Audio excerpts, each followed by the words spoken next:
Observe the woman in this footage. She has moments from being abducted. On the 2nd of November, 2014, Philadelphia authorities got a call from a man reporting he saw a woman forced into an automobile. Shortly after, police acquired this surveillance recording. The first thing they noticed is an automobile turning onto Coulter Street. 20 seconds later, a bus halts at the red signal, but it's not clear if anyone alighted until 16 seconds afterwards. A shadowy figure appears. The young lady is walking by herself in the dark, having missed her bus. However, look carefully. She is unaware someone trails her. As she begins to cross the road, the male initiates a conversation. She pivots to face him, yet it's evident she continues to retreat.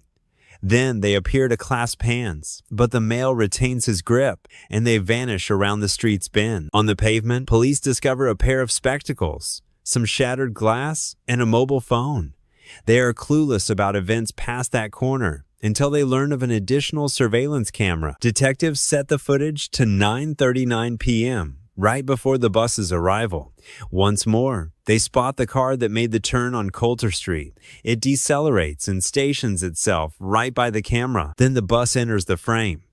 After it halts on Green Street, they anticipate the young woman appearing at the top in approximately 40 seconds. But merely 16 seconds later, there's a troubling new event. A dark silhouette materializes from the screen's lower edge. They observe him crossing to the northern side. Detectives feel certain this is the identical man. The woman is also now in view. The suspect pauses before pursuing her through the crossing.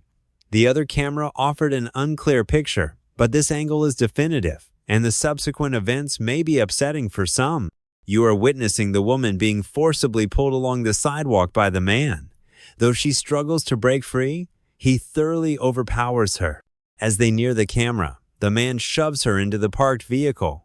At the very last moment, she seems to be attempting an escape, but observe more closely. She performs an action that could ultimately spare her life. When police examine the recording, they observe the woman holding her cell phone as the man drags her along the street. But moments later, she lets it fall to the ground. With her cell phone, authorities can at last identify the abducted woman, 22-year-old nursing assistant, Carlesha Freeland-Gaither. As detectives review the footage again, they spot something additional in the recording. At the upper part, another dark figure seems to be moving about in the street. This is Dwayne Fletcher, the very man who dialed 911. He informs police he saw Carlesha before the incident, and she already seemed uneasy. At 9:39 p.m., he was proceeding along Green Street en route to the convenience store when he approached her from behind. When I got behind her, she just kept looking back. So I was like, okay, well, let me get on the other side of the street so she could feel a little bit safe. But only a minute later, he hears a shriek. She was screaming at the top of her lungs saying, "Help, help." Fletcher rushes back down Coulter Street before he witnesses Carlesha being pushed into a parked vehicle. He runs over as quickly as he can. The car was like kind of rocking and the windows just exploded. It was a crazy sound, and I think she probably got shot. Dwayne takes cover, convinced that the sound he heard was a gunshot. Then the automobile speeds off. Fletcher cannot shake the feeling he might have done more to rescue her, but his spirits plummet when police inform him no bullets or shell casings were discovered at the location, and that the noise he heard was probably the window shattering as the girl attempted to escape. Fletcher is crushed. If the girl perishes, he might never forgive himself. Monday, the 3rd of November, 12 hours following Carlesha's abduction, agents have already spoken with every family member, friend, and colleague. Yet police still lack any leads. Other relatives join the effort, printing missing person notices and distributing flyers. Any kind of things you could find and pick up, just to give us a clue to where she may be. If anybody knows anything about her, please get in contact with me, My dad? Anybody. Authorities appealed to the general public for assistance, airing the footage of the abduction on all news networks. You were watching the abductor? The kidnapper forcibly take her. Right now, we're reaching out to the public for any assistance they can give us. The difficulty is that the footage quality makes it impossible to recognize the man, a man they ought to know because he is already a suspect in a separate abduction that occurred just 1 month prior. His name is Delvin Barnes, and he's an accused serial perpetrator, a 16-year-old Richmond girl who narrowly escaped with her life. They said Barnes led her to the back, disrobed her, doused her with gasoline and bleach, inquired how she wished to die, and then commenced digging a grave. When the teenage girl miraculously got away, she informed police that Barnes had displayed pictures of his earlier victims. He would allegedly keep them captive for 2 days before disposing of their bodies. When the girl was admitted to the hospital, police attempted to serve an arrest warrant on Barnes, but he had already fled. Time is critical before Carlesha faces the same fate. Tuesday, the 4th of November, 36 hours have elapsed. A $47,000 reward is offered, and finally, tips begin to flood in. We had a team of agents and task force officers reviewing all of the calls coming in, and then anything of merit, they sent it out to the agents that were on the field. Among the hundreds of calls received, one particular call stands out. A woman reports finding unusual refuse on her land, but she resides in Havre de Grace, Maryland, over 70 miles from Carlesha's kidnapping site. She called us and said that. She said, "I don't know if this is going to be of use to you all, but I have a farm, and there's some broken glass and some trash on my lawn." So we deployed agents out there to investigate. Upon agents' arrival at the location, they are taken aback. Besides the broken glass, they discover candy containers, potato chip packets, a severed zip tie, a store receipt, and an earring, all contained within one plastic bag. The collection of evidence is suspiciously neat, almost as if intentionally placed for discovery. However, what grabs their focus is that the receipt originates from a Philadelphia supermarket, and its timestamp reads 1:50 p.m., mere hours before the abduction. So the agents on the ground immediately called and said, "Can you go there to see if there's any video there that could help with this case?" The agents are optimistic they might obtain a clearer image of their suspect. At 1:43 p.m., a man enters wearing a black cap, a dark hooded sweatshirt, and trousers, resembling Carlesha's abductor. He raises his hand towards his face, seemingly attempting to conceal his features. The issue is that none of the camera perspectives provide a distinct view of his face. And while this footage is disseminated to the public, there's minimal likelihood it will aid the investigation. But the FBI has even more troubling news. Back at the Maryland farm, Special Agent Percy Giles uncovers something disturbing when they locate car tracks leading into a nearby water body. We came to the conclusion that if somebody wanted to dispose of a body, they would dispose of it there. The FBI promptly dispatches divers to scour the entire Susquehanna River throughout the night. They also had airplanes up, helicopters up looking for heat signatures because we believed that we would find a body, her body. It is the 4th of November, 9:40 p.m. 48 hours have gone by since the abduction, and investigators are diminishing in hope of ever finding Carlesha alive. At that precise time, just over 30 miles distant, Carlesha is confined within the trunk of a moving vehicle, pondering her impending fate. I wanted to know if he was going to kill me or if he was going to rape me or both. She is uncertain if rescue will ever come, but Carlesha has been diligently trying to leave clues for the authorities. Her ordeal commenced on the 2nd of November, the day of her kidnapping. Around 9:30 p.m., Carlesha is walking homeward from a birthday celebration, heading towards a bus stop. I can feel like there's another person, and it's dark at the time. So being a only female on the street, and you feel a guy walking behind you, I got scared.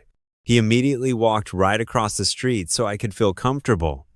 Carlesha experiences a moment of relief, thinking perhaps her worry was unfounded. A few moments later, a man approaches her, requesting directions. After Carlesha assists him, he extends his hand in gratitude. I shook his hand. When I tried to let go, realized at that point that he wasn't going to let my hand go.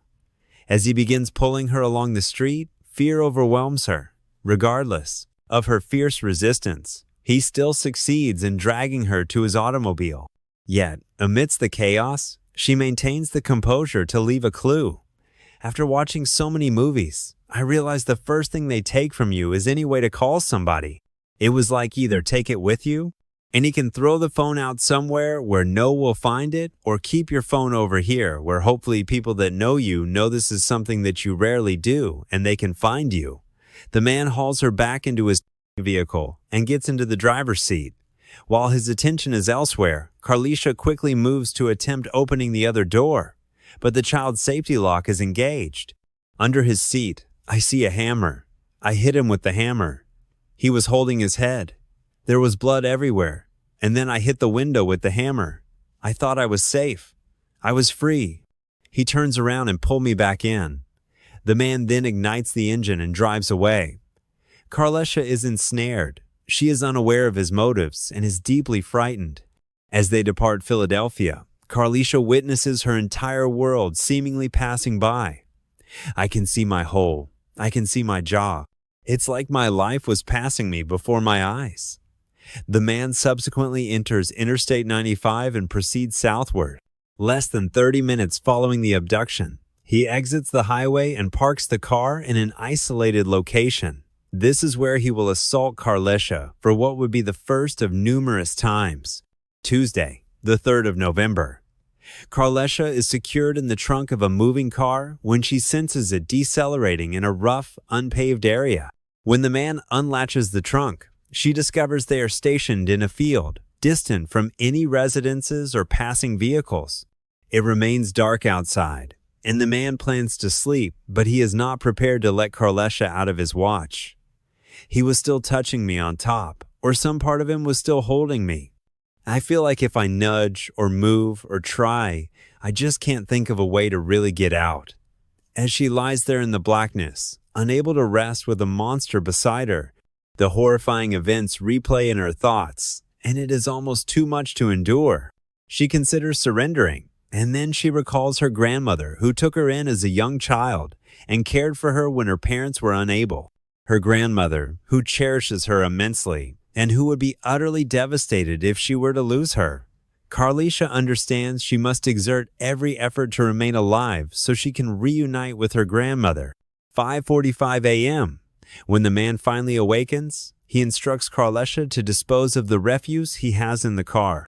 As she stands next to the vehicle in the center of an open field, the thought of fleeing immediately crosses her mind. Maybe I could have ran and tried to get to some house, but then again, I didn't know what else he had in the car or what he was going to do if I ran. I just knew at this moment I was living, and I didn't want to do anything to jeopardize.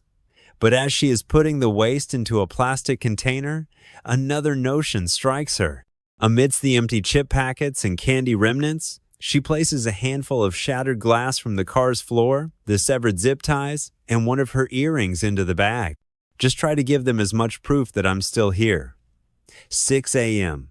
The man pilots the car into the parking area of a PNC bank. He requests Carlesha's card, and she swiftly perceives this as a positive development. I just knew if I give him my card number and gave him the information, then that might be helpful to know where I was next from the transaction. The 4th of November, 2 days after Carlesha was abducted, the FBI receives notification that her card was utilized just 5 miles from where the refuse was discovered. When they examine the footage from the ATM enclosure, the images depict the same man from the supermarket entering.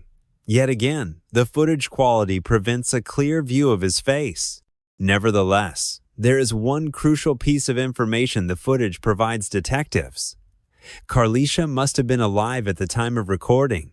She had to supply him with her PIN so he could access her card. The agents at the scene conceive another plan. Could the man have spent some of his own funds nearby? They begin their search with a convenience store less than a mile away.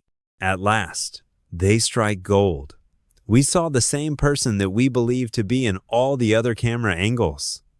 Now the FBI possesses a face for their suspect, and the recording of him walking through the convenience store is broadcast nationwide. Yet, by day's end, they still have not ascertained their suspect's identity. And after being held prisoner for over 48 hours, Carlesha is starting to lose confidence that she will ever be located. I just felt like maybe this may be my end in life. On the second day, Carlesha is no longer bound by zip ties, and the man leaves the back seat folded down while Carlesha remains in the trunk.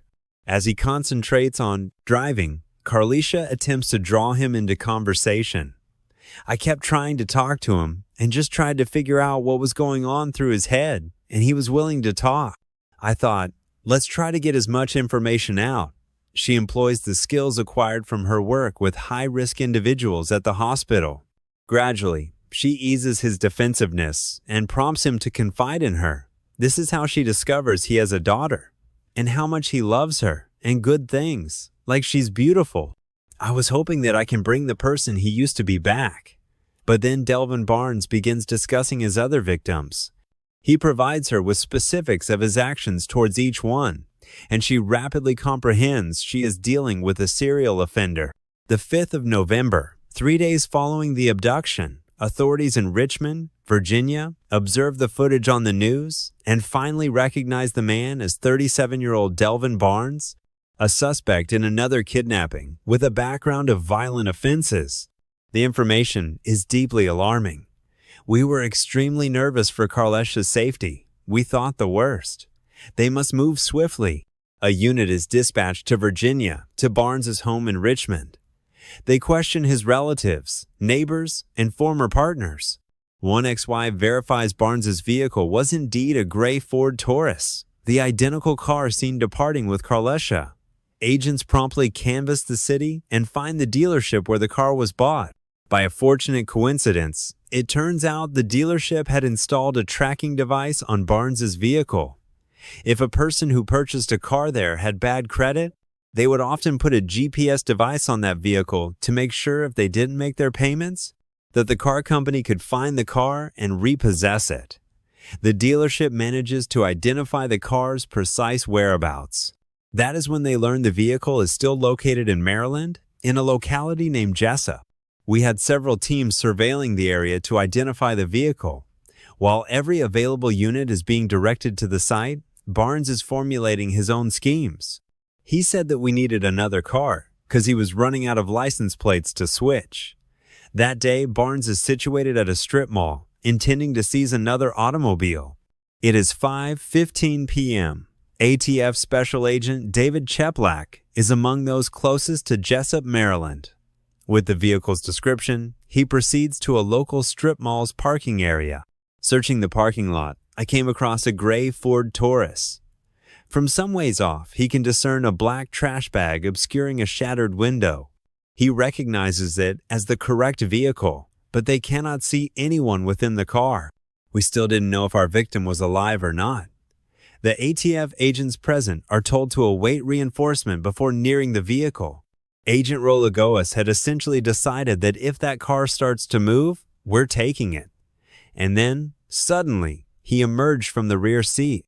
We automatically all sprung into action. Agents quickly surround the vehicle. While Delvin Barnes is in the driver's position, the agents aim their weapons at him and place him under arrest. He had no idea we were coming. He had no idea what was going on. Once I confirmed Mr. Barnes was secured and my team had the situation handled, I neared the vehicle. The agents then proceed to the back door, but the window is obstructed by the garbage bag. They still cannot determine if Carlesha is in the vehicle until, at last, he opened the door. I could hear from the agent's cell phone in the background. "Oh my God, she's here," she inquired. "What is your name?" And I responded, "My name's Carlesha. I'm the one you want." Carlesha Freeland has been successfully rescued. Her kidnapper has been apprehended. Once I realized that I was being rescued, I felt at peace. Just very happy to know I'd be going home, to know that I'm going to live, and know I'm going to be safe. Carlesha is transported to the hospital where, finally, she is reunited with her grandmother. When they allowed me to walk into the room and Carlesha saw me, it was too emotional for me. Now, secure in her grandmother's embrace, Carlesha can at last find repose, aware she has kept her promise. When information about her rescue becomes public, Dwayne Fletcher, the individual who witnessed the abduction can ultimately breathe easily. And while he holds himself accountable for not intervening more, others view him as a heroic figure in this event. Dwayne Fletcher got a hero's welcome in City Council, credited with helping save the victim's life. Upon learning of Dwayne Fletcher's actions on the night of her abduction, Carlesha wished to connect with him to convey her appreciation. 1 year following the incident, they finally communicated by telephone. It was so unreal. It was beautiful. Just like my grams, all over. While he asserts that his actions were merely the proper response, Fletcher regards Carlesha's rescue as a significant positive shift from his earlier, more difficult life. Today, Fletcher operates a boxing facility in North Philadelphia, where he instructs young girls and women in self-defense techniques. He states his aim is to ensure that what befell Carlesha does not recur. Regarding Delvin Barnes, 3 days after he kidnapped Carlesha Freeland-Gaither, he is questioned by federal investigators. He confessed to abducting her, sexually assaulting her, and he confessed to everything. Barnes enters a guilty plea to 1 charge of federal kidnapping and receives a sentence of 35 years in prison. Thanks to Carlesha, his period of violent acts has at last concluded. I'm still trying to deal with it, still have really bad nightmares, and I get scared to even be in my house. But I just try to take one day at a time and just try to say, hey, this is your second chance.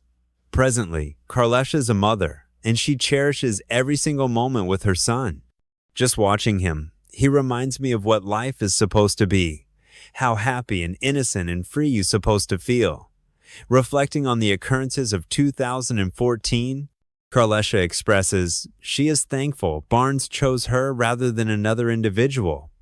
It was something that was meant to happen. God needed me to go through it because it was something that I can handle. I'm happy he chose me because when I think about somebody else, I wouldn't want to put them through that. I'm still here and I'm still living and I get to still tell my story and hopefully help somebody else. Carlesha's experience demonstrates that even when facing overwhelming odds and seemingly insurmountable challenges, we should never abandon hope.